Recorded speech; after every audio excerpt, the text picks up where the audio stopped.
Welcome to the channel people teacher.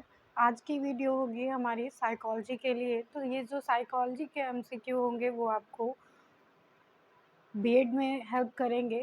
साथ साथ ये एमसीक्यू जो होंगे वो आपको टीचिंग एग्ज़ाम्स में सीडीपी के लिए हेल्प करेंगे और कॉम्पिटिटिव एग्ज़ाम्स में साइकोलॉजी के लिए हेल्प करेंगे। तो आइए देखते हैं। बीएड फर्स्ट सेम में आपका पेपर है साइकोलॉजिकल पर्सपेक्टिव ऑफ एजुकेशन, जिसके लिए हम यूनिट फर्स्ट के एमसीक्यू को यहाँ कवर करेंगे। फर्स्ट एमसीक्यू यहाँ पे आ जाता है, according to psychology all education is. और साइकोलॉजी के अकॉर्डिंग हर एक एजुकेशन जो है वो क्या है, एजुकेशन जो है वो क्या है, उसको सेल्फ एजुकेशन कहा जाता है, मतलब स्वयं शिक्षित होना। नेक्स्ट क्वेश्चन आ जाता है यहाँ पे, the word psychology comes from. Psychology word जो है वो कहाँ से आया है, तो ये जो है लैटिन वर्ड से आया है। ए ऑप्शन यहाँ पे करेक्ट हो जाता है। नेक्स्ट क्वेश्चन पे चलेंगे अब हम। नेक्स्ट क्वेश्चन आ जाता है थर्ड नंबर पे, psychology is defined as the scientific study of. Psychology को डिफाइन किया गया है एज अ साइंटिफिक स्टडी, मतलब कि इसका जो है वैज्ञानिक रूप से अध्ययन किया जाता है। किस लिए, तो यहाँ पे सही हो जाएगा D option, mind and behaviour, मतलब कि बिहेवियर को स्टडी करने के लिए और माइंड को स्टडी करने के लिए इसके डेवलप किया गया है। D option is correct. Next question आ जाता है फोर्थ नंबर पे, the best definition of psychology is a study of teaching and learning.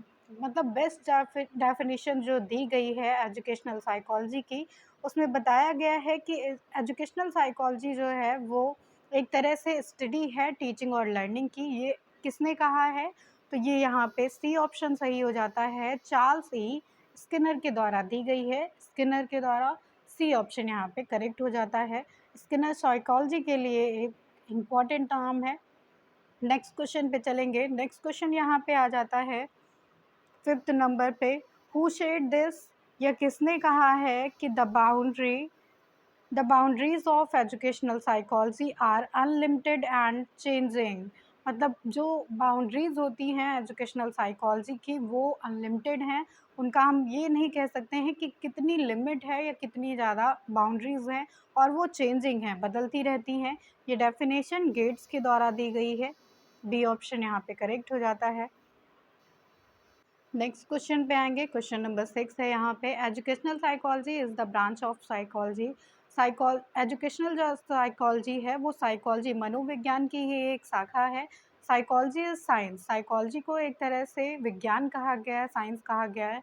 तो फादर कौन है एक्सपेरिमेंटल साइकोलॉजी के, ये आपसे क्वेश्चन पूछा जा रहा है। तो यहाँ पे सी ऑप्शन करेक्ट हो जाता है, विलियम वुंट का। विलियम वुंट को father of educational experimental psychology कहा जाता है। C option is correct. Next question पे चलेंगे। सेवन्थ क्वेश्चन है यहाँ पे, where was first experimental psychology laboratory established. कहाँ पे सेटअप की गई थी एक्सपेरिमेंटल साइकोलॉजी लाइब्रेरी, मतलब सबसे पहले जो है लाइब्रेरी जो सेट की गई थी वो भी एक्सपेरिमेंटल साइकोलॉजी लाइब्रेरी थी, जिसको विलियम वुंट ने जो है सेटअप किया था लेप्जिंग जर्मनी में। तो यहाँ पे डी ऑप्शन सही हो जाता है, लेप्जिंग का, ये जर्मनी में है। नेक्स्ट क्वेश्चन पे आएंगे अब हम। 8th क्वेश्चन है, which method has been educational psychology as science. कौन सा मेथड है यहाँ पे, तो एक्सपेरिमेंटल मेथड सही हो जाता है यहाँ पे, D option is correct. Next question पे चलेंगे। 9th क्वेश्चन है यहाँ पे, the oldest method in psychology. सबसे ज़्यादा पुराना मेथड कौन सा है साइकोलॉजी में, तो इसको इंट्रोस्पेक्शन मेथड कहा जाता है। ये ऑप्शन यहाँ पे सही हो जाता है। नेक्स्ट क्वेश्चन पे चलेंगे हम।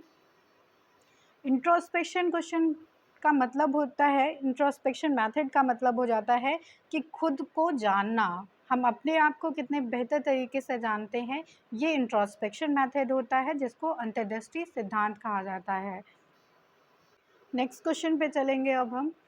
10th क्वेश्चन आ जाता है, name the method which deals with only 1% at a time. ऐसा मेथड जो सिर्फ एक पर्सन से डील करता है एक टाइम पे, एंड प्रमोट हिज एडजस्टमेंट, और उसके एडजस्टमेंट को प्रमोट करता है। इस मेथड को हम क्लिनिकल मेथड कहते हैं। सी ऑप्शन यहाँ पे करेक्ट हो जाता है। नेक्स्ट क्वेश्चन पे आएंगे। 11th क्वेश्चन है यहाँ पे, educational psychology is concerned with, educational psychology को क्या कहा जाता है, तो ये द लर्नर से भी कनेक्ट होती है, द लर्निंग प्रोसेस भी है और साथ साथ लर्निंग सिचुएशंस को भी डील करती है, इसलिए यहाँ पे all of these are correct option. Next question पे चलेंगे अब हम। 12th क्वेश्चन आ जाता है यहाँ पे कि some authors classify methods of educational psychology. कई सारे जो है सोशलिस्ट साइकोलॉजिस्ट थे जिन्होंने एजुकेशनल साइकोलॉजी को के मेथड्स को क्लासीफाई किया है डिजिटल मेथड में और प्रॉक्सिमल मेथड में। तो यहाँ पे ए और बी दोनों ही ऑप्शन करेक्ट हैं, इसलिए सी ऑप्शन यहाँ पे सही हो जाता है। नेक्स्ट आते हैं क्वेश्चन नंबर 13 पे।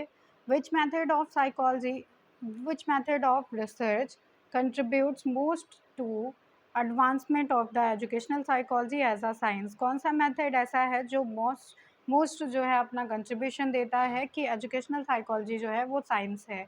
ये एक्सपेरिमेंटल मेथड करता है, बी ऑप्शन यहाँ पे सही हो जाता है। नेक्स्ट क्वेश्चन पे चलेंगे अब हम। 14th क्वेश्चन है यहाँ पे, the basic foundation of physical, mental and personality development are laid in the period of. जो बेसिक फाउंडेशन है फिजिकल डेवलपमेंट का, मेंटल डेवलपमेंट का और पर्सनालिटी डेवलपमेंट का, वो कौन से पीरियड में होता है, तो ये चाइल्डहुड में ही हो जाता है, बच्चे के बाल्यावस्था में हो जाता है ये सब, क्योंकि बाल्यावस्था को जो है स्ट्रेस और स्ट्रॉन्ग की अवस्था कहा गया है। नेक्स्ट क्वेश्चन पे चलेंगे अब हम। 15th क्वेश्चन है यहाँ पे, the span of life during which boys and girls move from childhood to adulthood. मतलब ऐसा पीरियड जिसमें बच्चा चाइल्डहुड से अडल्टहुड में जाता है, मेंटली, इमोशनली, सोशली और फिज़िकली। इस चीज़ को क्या कहते हैं, तो इसको अडोसेलेंस कहा जाता है, किशोरावस्था इसे हम कहते हैं। सी ऑप्शन यहाँ पे करेक्ट हो जाता है। किशोरावस्था वह अवस्था होती है जिसमें बच्चा बाल्यावस्था से जो है अडल्टहुड में आता है और इस अवस्था को अडोसेलेंस कहा जाता है। अडोसेलेंस के लिए जो है एक बुक भी दी है स्टेनले हल ने, इनकी बुक का नाम है अडोसेलेंस। उसके साथ साथ इन्होंने बताया है कि किशोरावस्था जो है तनाव एवं तूफान की अवस्था होती है। नेक्स्ट क्वेश्चन पे आएंगे, which is Y age stage. कौन सी ऐसी एज होती है जिसको वाई एज कहा जाता है, जिसमें बच्चा सबसे ज़्यादा क्वेश्चंस करता है, तो ये जो है एज हो जाती है अर्ली चाइल्डहुड एज। ये ऑप्शन यहाँ पे करेक्ट हो जाता है। इस तरह से अर्ली चाइल्डहुड के बाद हम चलेंगे नेक्स्ट क्वेश्चन पे। नेक्स्ट क्वेश्चन है 17 नंबर पे, which is the age and which a child laugh less. ऐसी कौन सी स्टेज होती है जब बच्चा हंसता कम है, स्माइल ज़्यादा करता है, that is he has learn to control his emotions. मतलब उसने अपने इमोशंस पे कंट्रोल करना सीख लिया होता है, तब इस स्टेज को लेटर चाइल्डहुड के स्टेज कहा जाता है। सी ऑप्शन यहाँ पे करेक्ट हो जाता है। नेक्स्ट क्वेश्चन पे चलेंगे अब हम। 18 क्वेश्चन है यहाँ पे, lack of parental care increase the risk of all the following except. Lack of parental care मतलब जब बच्चे को ये लगता है कि उनके माँ बाप उन पे कम ध्यान दे रहे हैं, तो यह कौन से रिस्क को जो है इंक्रीज़ करता है एक्सेप्ट ऑफ दीज। तो यहाँ पे फर्स्ट ऑप्शन आ जाता है infant with low birth weight, B option है यहाँ पे चाइल्ड अब्यूज़, सी ऑप्शन आ जाता है increase infant mortality, D option आ जाता है प्री टर्म बर्थ। तो यहाँ पे सही ऑप्शन हो जाता है option number B, child abuse का। नेक्स्ट क्वेश्चन पे चलेंगे। 19th क्वेश्चन है यहाँ पे, the environmental conditions that influence development are called. मतलब इन्वायरमेंटल कंडीशंस जो इन्फ्लुएंस करती हैं बच्चे के डेवलपमेंट को, उसको सोशल कल्चर कहा जाता है, सोशियो कल्चर कहा जाता है इसे। सी ऑप्शन यहाँ पे करेक्ट हो जाता है। नेक्स्ट क्वेश्चन है 20th नंबर पे, जिसमें पूछा जा रहा है कि human development is based on the certain principles.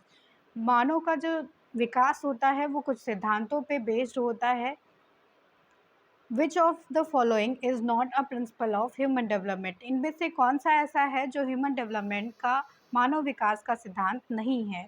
First option है सिक्वेंशियलिटी, सेकेंड ऑप्शन आ जाता है कंटिन्यूटी, थर्ड ऑप्शन है रिवर्सिबल, डी ऑप्शन आ जाता है जर्नल टू स्पेसिफिक।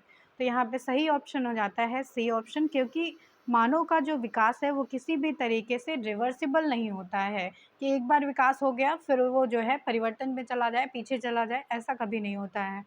बल्कि बाकी जो ये तीन ऑप्शंस हैं, सिक्वेंशियलिटी का और कंटिन्यूटी का, जर्नल टू स्पेसिफिक का, ये तीनों प्रिंसिपल्स हो जाते हैं ह्यूमन डेवलपमेंट के।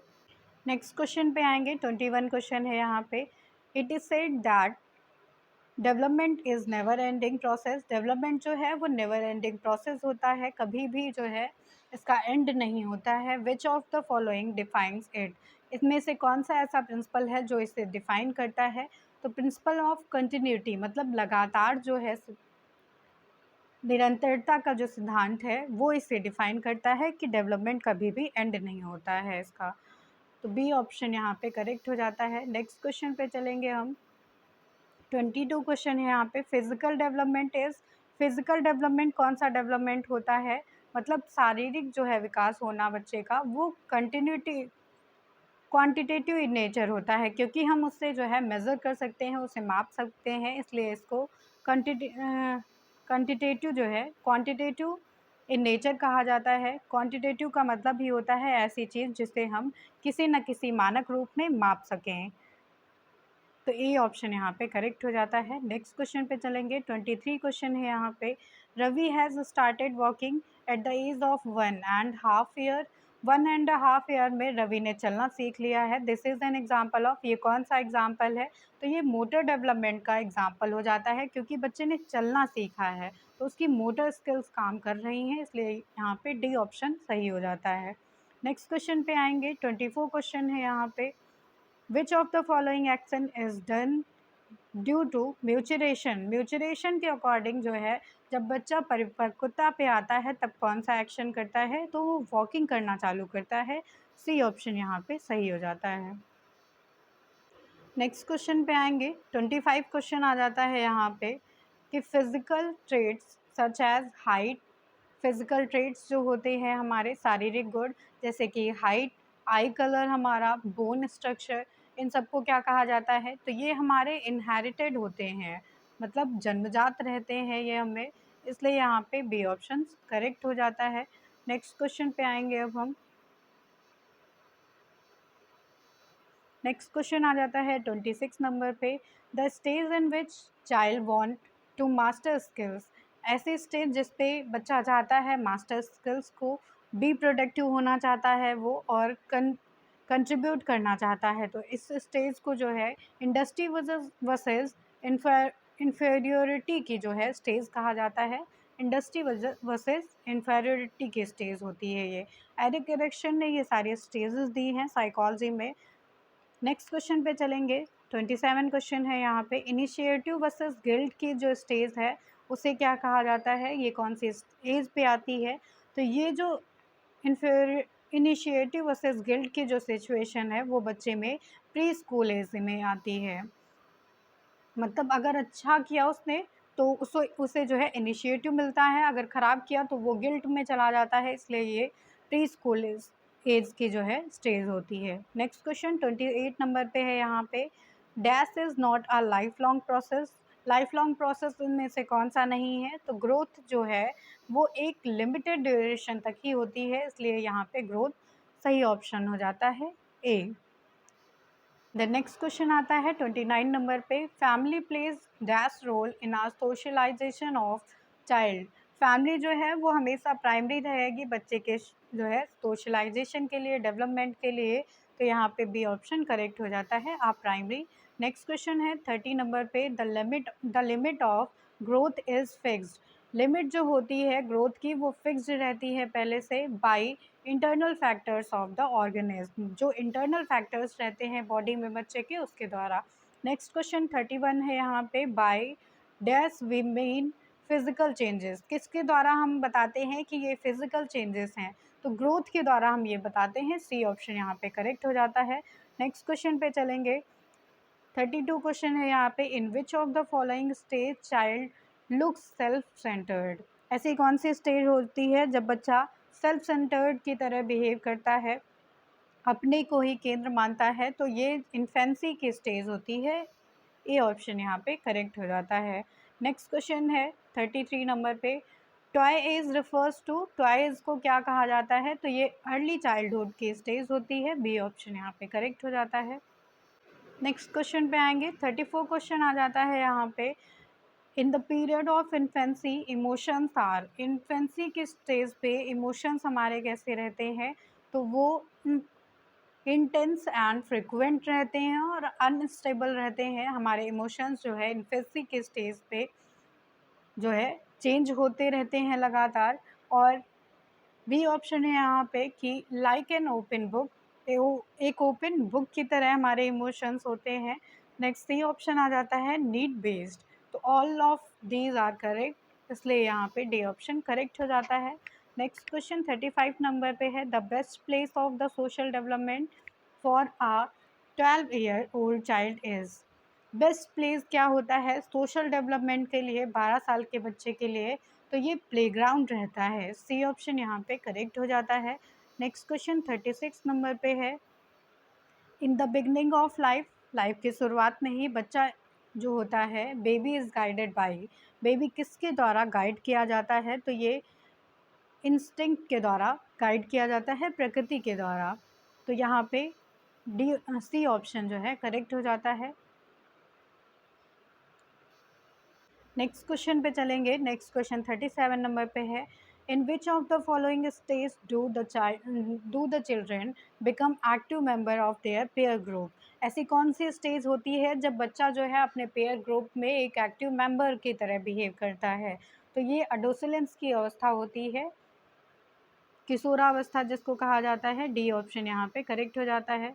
नेक्स्ट क्वेश्चन पे आएंगे, 38 क्वेश्चन आ जाता है यहाँ पे, the best method of the study growth and development of the child is, ऐसा कौन सा मेथड है जो बेस्ट मेथड कहा जाता है ग्रोथ और डेवलपमेंट को स्टडी करने के लिए? तो आइए देखते हैं। डेवलपमेंट मेथड जो है बेस्ट होता है बच्चे के ग्रोथ और डेवलपमेंट को देखने के लिए। सी ऑप्शन यहाँ पे करेक्ट हो जाता है। नेक्स्ट क्वेश्चन पे चलेंगे, 39 क्वेश्चन आ जाता है यहाँ पे, which one of the following indicates child's physical growth, child physical growth को क्या दिखाता है? क्वांटिटेटिव जो है ये दिखाता है, जिसको मात्रात्मक कहा जाता है। मात्रात्मक का मतलब ही है कि कोई चीज़ मेज़र की जाती है, वो जो है उसका मानक होता है, उसमें जो है मापी जाती है, उसे हम क्वांटिटेटिव कहते हैं। नेक्स्ट क्वेश्चन आ जाता है 40 नंबर पे यहाँ पे, who is regarded as the first teacher of a child, पहली टीचर कौन होती है एक चाइल्ड की? तो उसकी मदर रहती है, उसकी माता को कहा जाता है। डी ऑप्शन यहाँ पे करेक्ट हो जाता है। नेक्स्ट क्वेश्चन पे चलेंगे, 41 क्वेश्चन है यहाँ पे। 41 क्वेश्चन में आ जाता है कि अकॉर्डिंग टू जॉन डीवी के अनुसार जो है स्कूल इज़ आ, स्कूल क्या है? एक डैश इंस्टीट्यूशन होता है, and education is the dash process. John Dewey के अकॉर्डिंग स्कूल एक सोशल इंस्टीट्यूशन होता है और उसके साथ साथ एजुकेशन जो है वो एक सोशल प्रोसेस होती है, इसलिए यहाँ पे डी ऑप्शन करेक्ट हो जाता है जॉन डीवी के अकॉर्डिंग। नेक्स्ट क्वेश्चन पे चलेंगे, 42 क्वेश्चन है यहाँ पे, which indicates the change in the quality और कैरेक्टर ऑफ अ चाइल्ड, मतलब बच्चे की क्वालिटी और उसके कैरेक्टर में जब चेंजेस आते हैं तो उसको क्या कहा जाता है? सी ऑप्शन यहाँ पे सही हो जाता है, उसे डेवलपमेंट कहा जाता है, मतलब बच्चे का विकास हो रहा है। नेक्स्ट क्वेश्चन 43 है यहाँ पे, nature of child are like, nature कैसा होता है चिल्ड्रन का? तो वो इमिटेटिव होता है, मतलब बच्चा जो देखता है वही करने के लिए जो है उत्सुक रहता है, वही चीज़ वो करता है, जिसको इमिटेटिव कहा जाता है। सी ऑप्शन यहाँ पे करेक्ट है। नेक्स्ट क्वेश्चन 44 नंबर पे है, अकॉर्डिंग टू एनसीएफ, जहाँ यहाँ पे जो है एनसीएफ की बात की जा रही है, नेशनल करिकुलम फ्रेमवर्क की 2005, the nature of a teacher has to be, teacher का नेचर कैसा माना गया है एनसीएफ 2005 में? तो उसे फैसिलिटेटर माना गया है चिल्ड्रन का। नेक्स्ट क्वेश्चन पे आएंगे अब हम, 45 क्वेश्चन है यहाँ पे, different people react differently in the same situation, मतलब सेम सिचुएशन में डिफरेंट पीपल जो है डिफरेंट तरीके से बिहेव करते हैं, this is referred to as, इसको हम क्या कहते हैं, तो अलग अलग व्यक्ति का अलग अलग बिहेव करना, उस कंडीशन में जो है रिएक्ट करना सेम सिचुएशन में, इस चीज़ को हम इंडिविजुअल डिफरेंसेस कहते हैं, व्यक्तिगत विभिन्नता कही जाती है इसे। डी ऑप्शन है यहाँ पे करेक्ट हो जाता है। नेक्स्ट क्वेश्चन पे आएंगे। 46 क्वेश्चन आ जाता है यहाँ पे, which of the following statement about children are correct, बच्चों के लिए इसमें से कौन से स्टेटमेंट सही हैं। फर्स्ट स्टेटमेंट आ जाता है यहाँ पे, children are passive recipient of knowledge, passive जहाँ पे लग गया वो ऑप्शन ही यहाँ पे करेक्ट इनकरेक्ट हो जाता है, उसके बारे में हमें पढ़ना भी नहीं है। तो नेक्स्ट क्वेश्चन आ जाता है, नेक्स्ट पॉइंट है यहाँ पे कि चिल्ड्रन आर प्रॉब्लम सॉल्वर, ये बिल्कुल सही हो जाता है कि बच्चा अपने प्रॉब्लम्स को खुद सॉल्व करने की कोशिश करता है। सी ऑप्शन है यहाँ पे, चिल्ड्रन आर साइंटिफिक इन्वेस्टिगेटर, बिल्कुल सही हो जाता है कि बच्चे जो है एक साइंटिफिक इन्वेस्टिगेटर की तरह बिहेव करते हैं। नेक्स्ट ऑप्शन डी है यहाँ पे, children are active explorer, active explorer होते हैं बच्चे जो है पर्यावरण के लिए, इन्वायरमेंट के लिए। तो यहाँ पे बी, सी और डी ऑप्शन करेक्ट हैं, इसलिए बी ऑप्शन करेक्ट हो जाता है। नेक्स्ट क्वेश्चन पे चलेंगे अब हम। नेक्स्ट क्वेश्चन है हमारा 47 नंबर पे, having a diverse classroom with children from varied social, economic and cultural background, मतलब एक डाइवर्स क्लासरूम में अलग अलग तरह के बच्चे हैं, वो सोशल उनका इकोनॉमिक एंड कल्चरल बैकग्राउंड बिल्कुल ही अलग है, enrich the learning experiences of all students, this statement is, ये स्टेटमेंट आपको क्या बता रहा है, तो यहाँ पे बी ऑप्शन करेक्ट हो जाता है कि correct because children learn many skills from their peers, ये स्टेटमेंट करेक्ट है क्योंकि यहाँ पे ये बताया गया है कि क्लासरूम में जो है बच्चे एक दूसरे से, अपने पेयर्स ग्रुप से जो है बहुत कुछ सीखते हैं, बहुत सारी स्किल्स को सीखते हैं, इसलिए यहाँ पे बी ऑप्शन करेक्ट हो जाता है।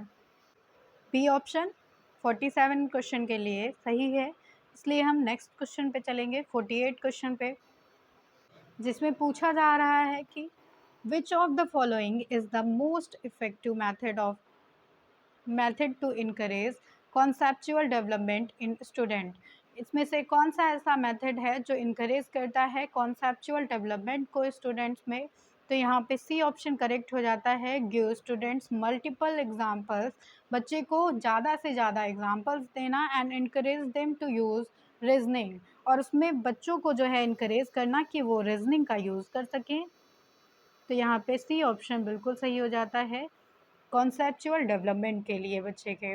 नेक्स्ट क्वेश्चन पे चलेंगे, 49 क्वेश्चन है यहाँ पे, अडोसेलेंट में एक्सपीरियंस डैश, अडोसेलेंट जो होते हैं वो क्या एक्सपीरियंस करते हैं, फीलिंग ऑफ सेल्फ एक्चुअलाइजेशन को वो एक्सप्लेन जो है एक्सपीरियंस करते हैं, ये ऑप्शन यहाँ पे सही हो जाता है,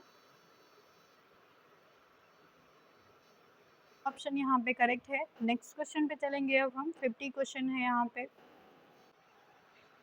growth is dash whereas development is dash in nature, growth क्या होती है नेचर में और डेवलपमेंट क्या होता है, तो ये ऑप्शन यहाँ पे करेक्ट हो जाता है कि ग्रोथ जो है नेचर में वो क्वांटिटेटिव होती है, उसको हम मेज़र कर सकते हैं, लेकिन डेवलपमेंट जो है वो गुणात्मक होता है, उसको मेज़र नहीं किया जा सकता है, क्वालिटेटिव इन नेचर होता है।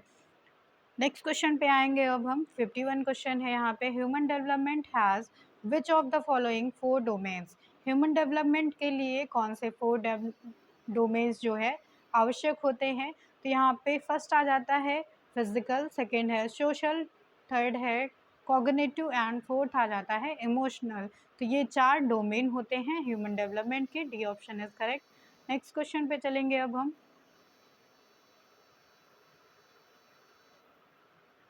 नेक्स्ट क्वेश्चन 52 क्वेश्चन है यहाँ पे, नेक्स्ट क्वेश्चन आ जाता है हमारा 52 नंबर पे, to cater to individual in his classroom a teacher should, teacher को क्या करना चाहिए इस सिचुएशन में, तो सी ऑप्शन यहाँ पे करेक्ट हो जाता है, इंगेज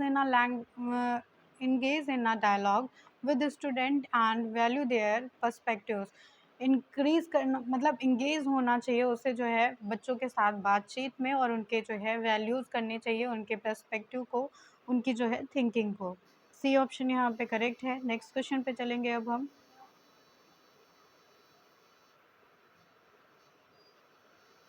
53 क्वेश्चन आ जाता है यहाँ पे, which of the following statement is not true. इनमें से कौन सा ऐसा स्टेटमेंट है जो ट्रू नहीं है। First option is growth is biological process, बिल्कुल सही हो जाता है। ग्रोथ जो है वो बायोलॉजिकल प्रोसेस होती है। बी ऑप्शन है यहाँ पे, learning is a process of behavioural change, learning जो है वो बिहेवियरल चेंज की प्रोसेस होती है। सी ऑप्शन आ जाता है कि development is a quantitative process, बिल्कुल गलत हो जाता है यहाँ पे। ग्रोथ जो है वो क्वांटिटेटिव प्रोसेस होती है, जबकि डेवलपमेंट जो है वो एक क्वालिटेटिव प्रोसेस है। सी ऑप्शन यहाँ पे इनकरेक्ट है, इसलिए ये सही ऑप्शन है। नेक्स्ट दिया गया था ऑप्शन इसमें कि education is a goal oriented process, बिल्कुल सही है। नेक्स्ट क्वेश्चन आते हैं।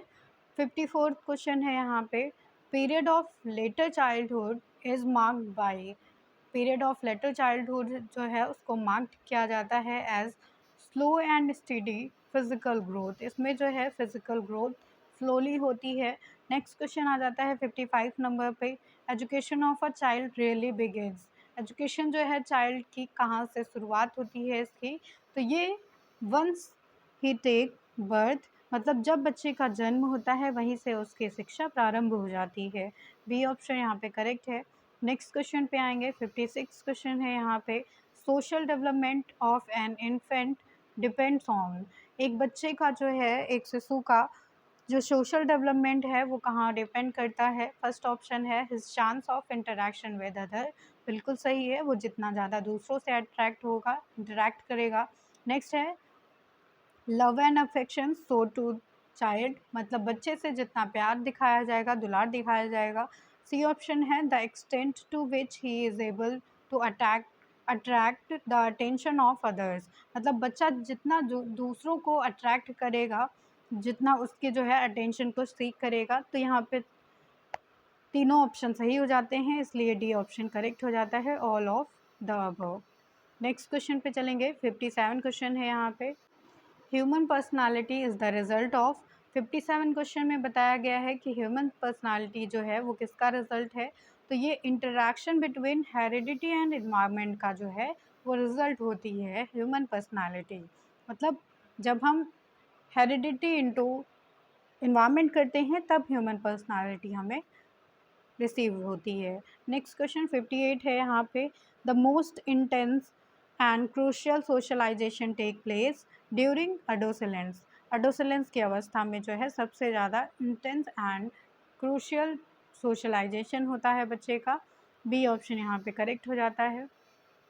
नेक्स्ट क्वेश्चन आ जाता है यहाँ पे 59 नंबर पे, what frequently happen between adolescent and parents, parents और अडोसेलेंट के बीच में क्या जो है फ्रिक्वेंटली एक्ट होता है।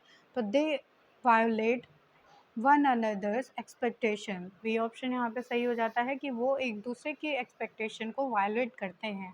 60 क्वेश्चन है यहाँ पे, changes in behaviour remit from, changes in behaviour जो है रिमाइट होते हैं learning and maturation both in important amounts, C option is correct. Next question आ जाता है यहाँ पे 61 नंबर पे, the content of educational psychology includes, content जो होता है एजुकेशनल साइकोलॉजी वो इंक्लूड करता है wide ranging items concerning human motivation and learning को, बी ऑप्शन यहाँ पे करेक्ट है। नेक्स्ट क्वेश्चन आ जाता है 62 नंबर पे, which of the following is not a function of educational psychology, इनमें से एजुकेशनल साइकोलॉजी का कौन सा फंक्शन नहीं है।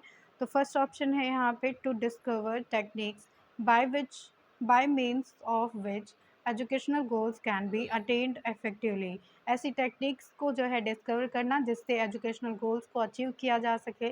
बी ऑप्शन यहाँ पे to define the goals for which education is to strive, तो बी ऑप्शन यहाँ पे इनकरेक्ट है, इसलिए ये करेक्ट हो जाता है। नेक्स्ट है यहाँ पे to promote a greater understanding of the learning process की जो है अंडरस्टैंडिंग को प्रमोट करना।